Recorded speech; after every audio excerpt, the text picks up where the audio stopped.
Already Veligonda ప్రాజెక్టుకు సంబంధించి ఈ నెల 31న చంద్రబాబు గారు జాతికి అంకితం చేయబోతున్నట్టుగా 96లో తానే శంకుస్థాపన చేశాను, 2026లో తానే ప్రారంభోత్సవం చేస్తున్నానని చెప్పి చంద్రబాబు గారు ఆల్రెడీ చెప్పారు, మనందరికీ తెలుసు. అయితే మొన్న జగన్మోహన్ రెడ్డి వాళ్ళ నాయకులతో ప్రెస్ మీట్ పెట్టి అంటే వాళ్ళ నాయకులతో మాట్లాడుతున్న సమయంలో ఒక మాట మాట్లాడాడు. వెలుగొండ ప్రాజెక్టుకి అంతా మనం చేస్తే చంద్రబాబు నాయుడు క్రెడిట్ తీసుకునే ప్రయత్నం చేస్తున్నాడు, వెలుగొండ ప్రాజెక్టు మొత్తం మన హయాంలోనే కదా పూర్తి చేసి జాతికి కూడా అంకితం చేశామని చెప్పి జగన్మోహన్ రెడ్డి చెప్పుకున్నాడు.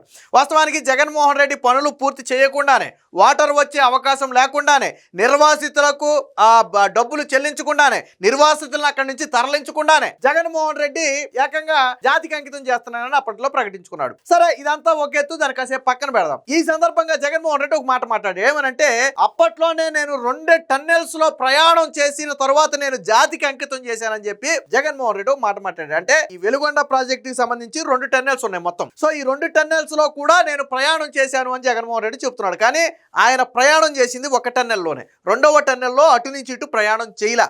ఎందుకు ప్రయాణం చేయలేదంటే, ఆ 2వ టన్నెల్లో ఒక బోరింగ్ మిషన్కి సంబంధించినటువంటి మొత్తం ఇరుక్కుపోయి ఉంది. చిన్న చితగా మిషన్ కాదు, దాదాపుగా 175 మీటర్ల పొడవు ఉన్నటువంటి ఒక బోరింగ్ మిషన్ మొత్తం ఇరుక్కుపోయి అందులో ఉంటే, అంటే మన భాషలో చెప్పాలంటే ఏమన్నా ఒక 20 బస్సులు వరుసగా పెడితే ఎంత ఉంటుంది ఉదాహరణకు, అంత పొడవు ఉన్నటువంటి బోరింగ్ మిషన్ అందులో ఇరుక్కుపోయింది. ఇరుక్కుపోయిన టన్నెల్ మిషన్లో జగన్మోహన్ రెడ్డి ఎలా ప్రయాణం చేశాడు? సో ఇప్పుడు సోషల్ మీడియాలో లేవనెత్తుతున్న ప్రశ్న అదే. అంటే తాను జాతికి అంకితం చేశానని చెప్పుకునే కోణంలో పూర్తిగాని 2వ టన్నెల్ పూర్తయిందని చెప్పి జగన్మోహన్ రెడ్డి చెప్పుకునే ప్రయత్నం చేశాడు. సో వైసీపీ ఎక్కడ దొరికిపోయింది, జగన్మోహన్ రెడ్డి ఎక్కడ దొరికిపోయాడంటే అదిగో ఆ టన్నెల్ విషయం దగ్గర దొరికిపోయాడు. మిగతాదంతా బాగానే మేనేజ్ చేశారు, కానీ టన్నెల్ విషయం దగ్గర దొరికిపోయాడు.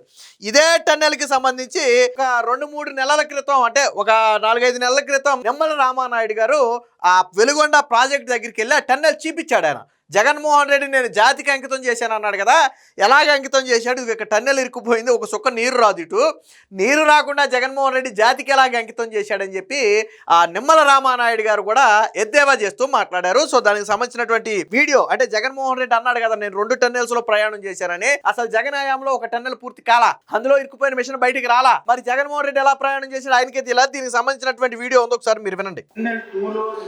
చూసేటువంటి చిక్కుబడిపోయినటువంటి టన్నెల్ బోరింగ్ మిషన్ ఓకే, ఎందుకంటే ఇన్ని పనులు మనం పూర్తి చేసిన ఈ టన్నెల్ బోరింగ్ మిషన్ కనుక మనం తీయకపోతే ఒక చుక్క నీరు కూడా మరి ముందుకెళ్ళేటువంటి పరిస్థితి లేదు. ఎందుకంటే ఇప్పుడే మనం చూస్తూ ఉన్నాం ఈ యొక్క 19 కిలోమీటర్ల ఈ టన్నెల్ 2లో ఇది 11.8 కిలోమీటర్ దగ్గర ఈ టన్నెల్ బోరింగ్ మిషన్ చిక్కుకుని ఉంది. అంటే మొత్తం 19 కిలోమీటర్ల పొడవున్నటువంటి ఆ టన్నెల్లో దాదాపుగా 12 కిలోమీటర్ల 11.8 కిలోమీటర్ల దగ్గర ఈ టన్నెల్ మిషన్ ఇరుక్కుంది అని చెప్పి ఎవరు చెప్పారు? రామానాయుడు గారు చెప్పారు. ఎప్పుడు చెప్పారు? కూటమి ప్రభుత్వం అధికారంలోకి వచ్చిన తర్వాత ఒక 5-6 నెలల క్రితం ఈ ఏదైతే వెలుగొండ ప్రాజెక్టు పనులు శరవేగంగా జరుగుతున్నాయో ఆ సమయంలో అసలు జగన్మోహన్ రెడ్డి వెలుగొండలో చేసినటువంటి మోసం ఏంటనేది చెప్పే క్రమంలో ఆయన స్వయంగా టన్నెల్ వద్దకు వెళ్ళి చేసినటువంటి వీడియో ఇది. ఓ ఆధారాలు చూపిస్తూ మాట్లాడినటువంటి వీడియో ఇది. సో ఇంకా ఏం మాట్లాడాడో ఒకసారేనండి. ఈ టన్నెల్ బోరింగ్ మిషన్ ఇప్పుడే మీరు చూస్తున్నారు, ఏదైతే 175 మీటర్ల పొడవు ఉంది, ఏదో ఒక 10 మీటర్ల 5 మీటర్ల కాదు, 175 మీటర్ల లెంగ్త్ పొడవు ఉంది ఆ చివరి వరకు. ఈ 175 మీటర్ల పొడవు ఉన్నటువంటి ఈ తీగేమో వ్యాసం మీరు చూస్తే ఇది మొత్తం 9.8 మీటర్ వ్యాసం.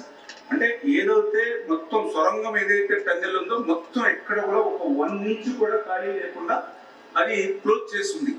అంటే టన్నెల్ బోరింగ్ మిషన్ ని మనం వెలికి తీస్తేనే మనం ఈ యొక్క వెలుగొండ నుంచి నీరు ముందుకు తీసుకెళ్తాం కదా. మీకు విషయం అర్థమైంది కదా. వెలుగొండ నుంచి నీళ్లు ముందుకు వెళ్ళాలి అంటే ఆ 2వ టన్నెల్లో 19 కిలోమీటర్ల పొడవైనటువంటి ఆ 2వ టన్నెల్లో ఎక్కడైతే 12 కిలోమీటర్ల దగ్గర బోరింగ్ మిషన్ ఇరుక్కుపోయిందో ఆ బోరింగ్ మిషన్ ను బయటికి తీస్తే తప్ప ఎక్కడ ఆ సెంటీమీటర్ వ్యాసం కూడా గ్యాప్ లేదు. మొత్తం స్వరంగానికి మిషన్ కి అంటుకుపోయింది. అది కట్ చేసుకుంటూ వెళ్లే మిషన్ కదా, సో అంటుకుపోయింది. దీని పొడవు ఎంత ఉందా అంటే 175 మీటర్లు ఉంది. సో 10 మీటర్ల వ్యాసం ఉంది. అంటే సాధారణంగా మనం అంటే పైకి చూస్తే ఇదేదో చిన్న మొక్క అతుక్కున్నట్టుంది, కానీ ఇది వెనక్కి 170 మీటర్లు ఉంది. అంత ఈజీగా తిరిగే వచ్చేది కాదు. జగన్మోహన్ రెడ్డి విశ్వ ప్రయత్నం చేసినా తీయటానికి సాధ్యపడక అప్పుడు దాన్ని అలాగే వదిలేసి జాతికి అంకితం చేసేసాడు. అంటే ఈ టన్నెల్ మిషన్ తీయకుండా చొక్క నీరు వెళ్ళదు రాదు, ఇది అందరికి అర్థమయ్యేదే కదా. ఆ టన్నెల్ మిషన్ లో మధ్యలో ఇరుక్కుపోయి ఉంటే నీళ్లు ఎలాగ వెళ్తాయి, ఎలా వస్తాయి? మరి జగన్మోహన్ రెడ్డి జాతికి ఎలాగ అంకితం చేశాడు? ఈ టన్నెల్ బోరింగ్ మిషన్ ఇప్పుడు తీశారు. ఇది నిమ్మల రామానాయుడు గారు వీడియో చేసింది కూడా ఎప్పుడు చేశాడు? ఆయన మంత్రి అయిన తర్వాత చేశాడు. అంటే కూటమి ప్రభుత్వం అధికారంలోకి వచ్చాక చేశారంటే అప్పటికే ఆ టన్నెల్ మిషన్, ఆ టన్నెల్లో బోరింగ్ మిషన్ ఆల్రెడీ ఇరుక్కుపోయి ఉంది. కానీ జగన్ ఎన్నికల దగ్గర పడుతున్నాయి కాబట్టి ఎన్నికల నాటికి అడావిడిగా తాను చేశానని చెప్పుకోవాలన్న ఉద్దేశంతో ఈ బోరింగ్ మిషన్ ఇప్పుడప్పుడే బయటికి రాదు అని తెలిసి ఏం చేశాడు? దాని గురించి మాట్లాడకుండా ప్రారంభోత్సవం చేసి శంకుస్థాపన జాతికి అంకితం చేసేస్తున్నానని చెప్పి జగన్మోహన్ రెడ్డి ప్రకటించాడు. వాళ్ళు ఎంత విచిత్రమో చూడండి. ఇరుక్కుపోయినటువంటి బోరింగ్ మిషన్ బయటికి రాకుండా జగన్మోహన్ రెడ్డి జాతికి అంకితం చేశాడంట. ఇరుక్కుపోయినటువంటి బోరింగ్ మిషన్ బయటికి రాకుండా జగన్మోహన్ రెడ్డి వెలుగొండ ద్వారా నీళ్లు ఇచ్చాడంట. ఇరుక్కుపోయిన బోరింగ్ మిషన్ బయటికి రాకుండా జగన్మోహన్ రెడ్డి 2 టన్నెల్స్ లో ప్రయాణం చేశాడంట. ఎలా చేశాడు? ఏమన్నా జగన్మోహన్ రెడ్డికి ఏమైనా శక్తులు ఉన్నాయా? టన్నెల్లో ఈ పక్క నుంచి మాయమైపోయి ఆ పక్కన కనపడటానికి శక్తులు ఏమి లేవు కదా. మరి అసలు టన్నెల్లో బోరింగ్ మిషన్ బయటికి తీయకుండా జగన్మోహన్ రెడ్డి ఎలా ప్రయాణం చేసి ఉంటాడు? అంటే అబద్ధాలు చెప్తే కనీసం కొద్దిగా అర్థమయ్యేటట్టు ఉండాలి. ఆల్రెడీ నిమ్మల రామానాయుడు గారు ఆ టన్నెల్ వద్దకు వెళ్ళారు, ఇరుక్కుపోయిన మిషన్ చూపించారు.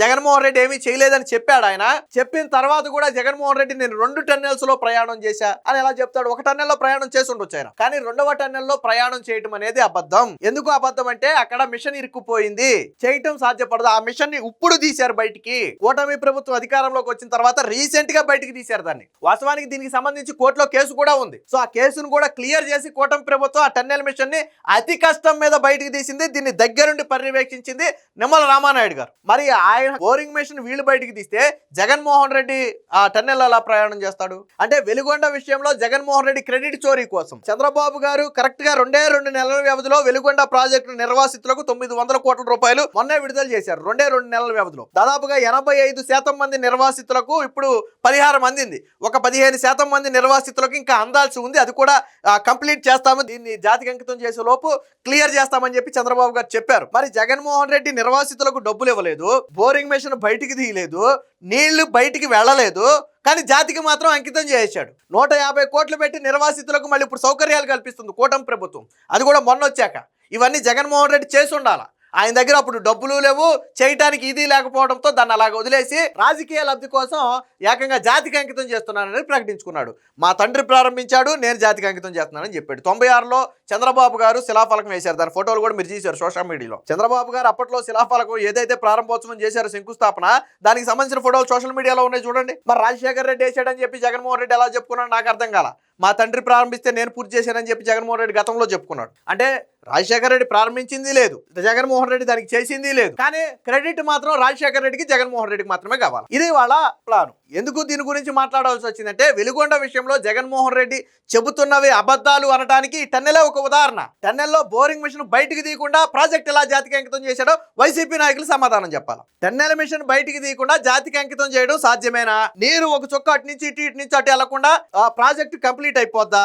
ఎలాగవుద్ది నాకు అర్థం కాలేదు. పైగా నేను 2 టన్నెల్స్ లో ప్రయాణం చేశానని జగన్మోహన్ చెప్తున్నాడు. ఆయన ప్రయాణం చేసింది ఒక టన్నెల్లో, అది కూడా ఏది జాతికి అంకితం చేసే సందర్భంలో చేశాడు. ఆయన 2వ టన్నెల్లో అసలు ఆయన రాలా. ఎందుకు రాలేదంటే అప్పుడు మిషన్ అడ్డుగా ఉంది. 2వ టన్నెల్లో అప్పుడు చూపించిన కూడా చూపించాలా వీళ్ళు. ఎందుకని? చూపిస్తే మిషన్ కనపడద్దని. మిషన్ కనపడదు కదా 2వ టన్నెల్లో. కాబట్టి జగన్ ప్రయాణించిన టన్నెల్ మాత్రమే చూపించారు. సో ఇది వైసీపీ చేస్తున్నటువంటి వెలుగొండ మీద చేస్తున్నటువంటి విష ప్రచారం. అంటే వాళ్ళ క్రెడిట్ లేకపోయినా, వాళ్ళు ఏమీ చెయ్యకపోయినా మొత్తం మేమే చేసాం, చంద్రబాబు నాయుడు ఏమీ చెయ్యలేదు అని ఇప్పుడు ఆయన ఎంత క్లియర్గా చెప్పాడు. ఆయన ఎన్ని పనులు పెండింగ్ ఉన్నాయి, అది ఎంతవరకు అనేది నిమ్మల రామానాయుడు గారు అక్కడుండే వివరించారు కదా. ఏ వైసీపీ నాయకుడైనా టన్నెల్ దగ్గరికి వెళ్ళి వీడియో తీసి చూపించాడా ఏ రోజైనా? టన్నెల్ పూర్తయిందని ఎందుకు చూపించలేకపోయారు? ఎందుకు చూపించలేదంటే ఈ బయటపడతాయి కాబట్టి చూపించలేదు. అంటే వెలుగొండ విషయంలో జగన్మోహన్ రెడ్డి క్రెడిట్ చోరీకి ప్రయత్నం చేసి దొరికిపోయాడు అనడానికి ఈ వీడియోనే ఒక ఉదాహరణ.